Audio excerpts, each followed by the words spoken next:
সেখান থেকে অনেক আম হয় এবং তারা সেগুলো গাছের নিচে বসে খায়। হঠাৎ সেখানে লালু মাস্তান তাদের আশেপাশে ঘুরতে থাকে। লালু মস্তান মুন্নার মাকে আক্রমণ করে এবং তার মা মারা যায়। তুই আমার মাকে মেরে ফেলেছিস, আমি তোকে ছাড়বো না।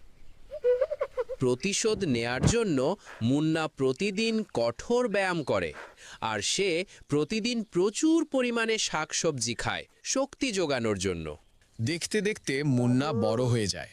সে জমিতে খুব কঠোর পরিশ্রম করে এবং প্রতিশোধ নেওয়ার জন্য নিজেকে প্রস্তুত করতে থাকে। লালু মাস্তানকে আমি ছাড়বো না।